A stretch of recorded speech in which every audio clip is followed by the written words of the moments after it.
The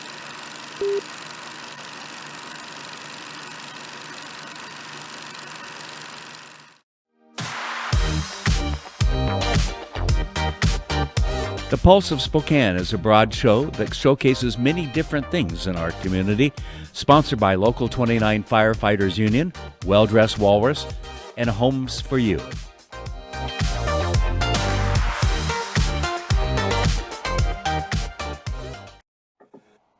Well, welcome to this edition of the Pulse of Spokane. I'm Ken Adams, your host. Once in a while, you come across people who care about the business community.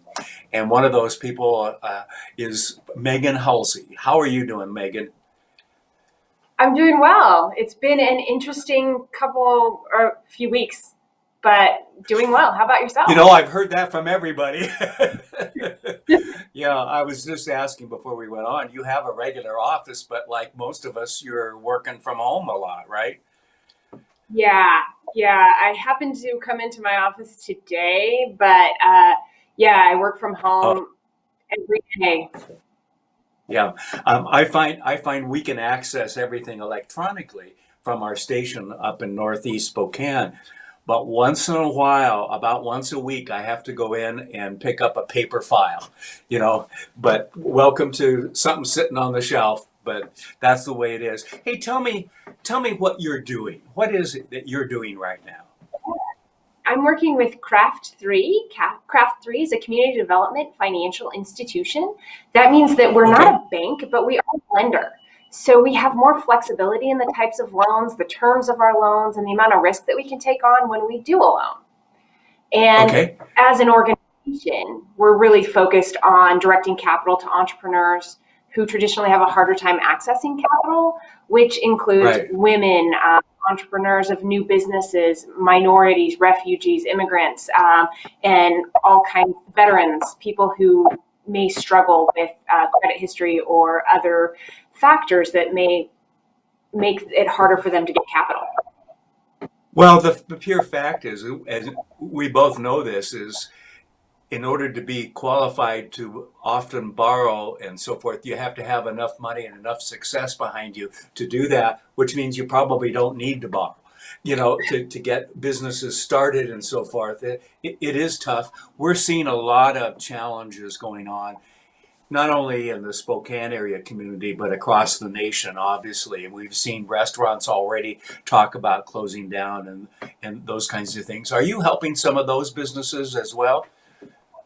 Absolutely. A lot of our clients are in that field already. And so we've done a lot of things to help our existing borrowers by giving them basically some flexibility in the terms of their loans, extending payment, et cetera. But we've also really tried to figure out how to help the people who are being missed. We know that the SBA put together some programs to try to help small business, but the SBA's idea of small business is 500 employees or fewer. That's still a really large business for Spokane. And so we found a lot of our smaller businesses and borrowers were really missed by the efforts of the SBA's PPP and EIDL loans. So we wanted to try to find some solution to help get money into those businesses where they had 50 or fewer employees. And we've done that across our entire market region. And we've been able to partner with different municipalities and organizations to put together special loan funds. And we were able to work with the city of Spokane in their Community Housing and Human Services Department, and they were able to reallocate some grant funds to help us put together a loan fund for the city of Spokane. And so we have $500,000 to put out into businesses in our community right here. Okay. Yeah, you know, and then I look at some of these, I won't mention the one bank that I'm thinking about across the country that really worked hard to get some of their big clients the dollars, which kind of froze things out on that first round for the mom and pop stores, the small businesses that have 5 or 10 or 3 employees. They're the ones that are really hurting, and I'm afraid that if we don't start opening up soon, at least partially, half, 50% restaurants in terms of space and so forth, that we're going to see a lot of the folks that we traditionally do business with in town out of business, which means their I, I employees, agree with they that may statement. be bankrupt and a number of other things as well. There are two viruses going on, as you know. One is the COVID virus, and the second is the economic virus. And I think we've yet to really see the impact of the economic one, which can include suicides and mental illness and other things too. So we've got to get our community going. In fact, I'm going to be doing an editorial on this next week to talk about that. We're in a position, I think, that we can begin to really open up some businesses. Not everything, not all at once, but we need to be back at business and employ our friends and neighbors. You mentioned in your area, you're more than just Spokane, aren't you? Yeah, we are a regional lender, so we have 8 offices across Oregon and Washington. Okay. We have focus on what we consider our triple bottom line, which is economic, ecological, and family resilience in the communities we serve. We've been around for about 25 years, working principally with farmers and agriculture originally, but we have Right. really expanded reach to an urban footprint as well. So we've only been in Spokane for the last 5 years, but we've been able to partner with some companies for some really great projects and some great results. Right. So how do people reach you, talk with you? What do they need to know ahead of time so they're somewhat prepared and can ask some intelligent questions and so forth? Can you walk us through that process? Because there are probably people watching right now that are going, okay, how do I do this? Yeah, well, let's talk a little bit about specifically the emergency loan fund. What we did is worked with the city of Spokane and created what's called the Business Resilience Loan Program.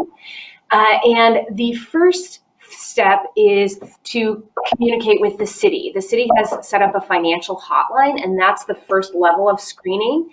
And I think that is the first place for people to start. The thing to know is there are a few key criteria that potential borrowers need to meet in order to take out a loan in the Business Resilience Loan Program. The loans are between $10,000 and $50,000. They are fixed at 5% over 4 years. The first 3 months, there are no payments due. The second 3 months is interest only, and it's amortized over the remaining 42 months at 5%. So Nice. and no closing costs. The origination fee is 2% of the total loan amount. So it's really a very That's not bad. affordable. No, not at all. If you've been in lending, that's not bad at all. And so it's a great opportunity for people who meet some very basic criteria. So they have to have a business licensed in the city of Spokane, a credit score of 640 or higher. So we do look at their personal credit. So it's going to be a personal guarantee. They need to have been in business for 2 years or more and have reported some kind of profit in 2019. Okay, and Okay. there are different levels. Once we get into the underwriting phase, we'll figure out what they qualify for beyond what, Right. Right. profit qualifies them for, because we don't want to give anybody a loan they can't pay either. So Right. we are going to So be it's careful not about it. one size fits all. It is It's not, and no. we opened it last week, and we've already put $200,000 out into the community, and those dollars Wow. are hitting people's bank account this week. So that's really exciting for us to see. And we've got $300,000 more. And Okay. if you are an entrepreneur, a small business owner who has a business in Spokane, and you feel like those qualifications are a fit for you, you get on the phone, call the city financial helpline. If you Google Spokane Business Resilience Loan Program, you'll be able to find it. And it's just a great resource. And if you are in a different situation where the emergency loan isn't a fit for you, we can certainly talk to you about what other options might be available. And you could reach Okay. us at Craft 3 on our website, which is craft3.org. That's craft And three as the number 3 correct. .org. Craft Right. is in And we have that as our name because we consider every single loan we do as kind of a crafted product. They're put together uniquely Right. to reflect the circumstances of the borrower, the needs of their business, and their ability to repay. And also, the 3 represents that triple bottom line we were talking about, the ecological, Right. economic, and family needs of our communities. So craft3.org. Well, as I said in the intro, you're one who really works hard and have worked hard to improve our business climate here, entrepreneurs and all of that. And it's good to see you continue to do that in one way or the other. And good to see you. We've talked on the phone and email the last 6 months or so, but I haven't seen you. So it's good to see you, even if it's Yes. virtually through the Good to welcome to see how you too. things are today, right? You Congratulations. know, Hey, do me a favor. Let's take a look in a few weeks from now. One of the people you've loaned to, and let's do a story on them.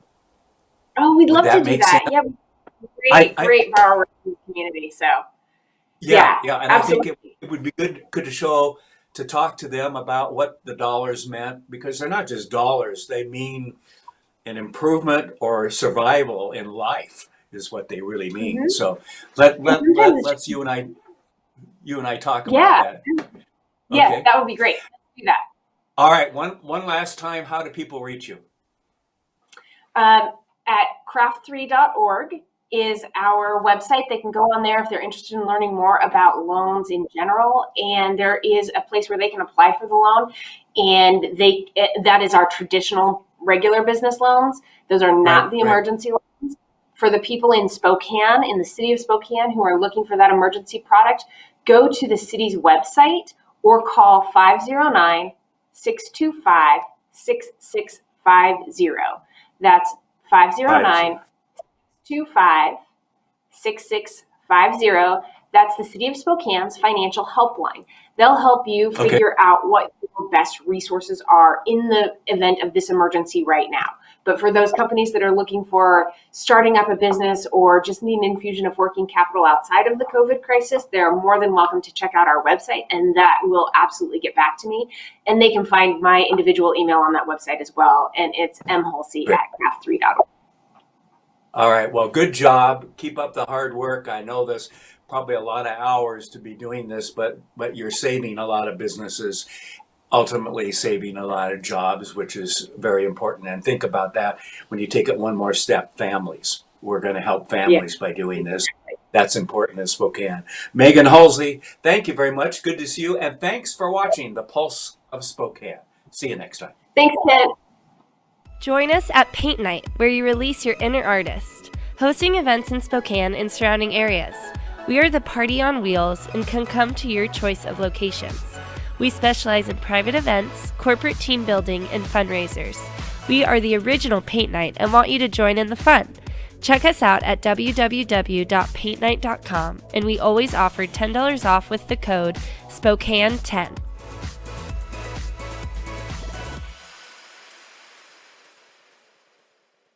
National Barricade and Sign Company is a well-established company founded in 1957. National Barricade has become a well-known business in the Spokane Valley for more than 50 years. Over the years, we have built long-lasting relationships with many cities, counties, and their departments of transportation. Customers come to us because they know they are going to get the best quality service at the best possible price. National Barricade prides itself on getting the job done in a timely manner. We know that contractors must have certain items in a timely fashion to get their job done, and if we don't have it, we will get it. We guarantee fast service no matter how long it takes.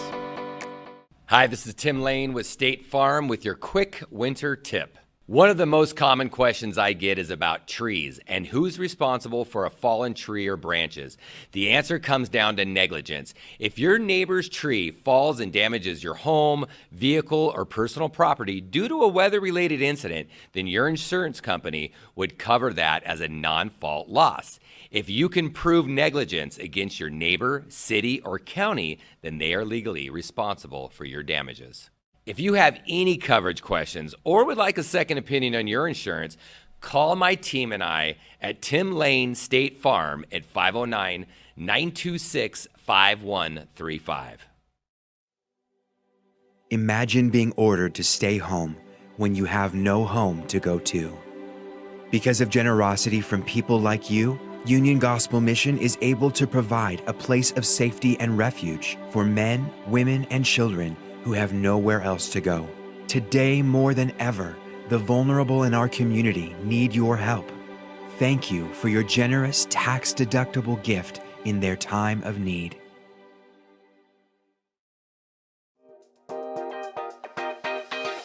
Thanks for watching. Ask the host a question, recommend a guest, or check out any of our other programs on Facebook, YouTube, Twitter, Apple Podcasts, Spotify, or SpokaneTalksMedia.com. Sponsored by Local 29 Firefighters Union, Well Dressed Walrus, and Homes for You.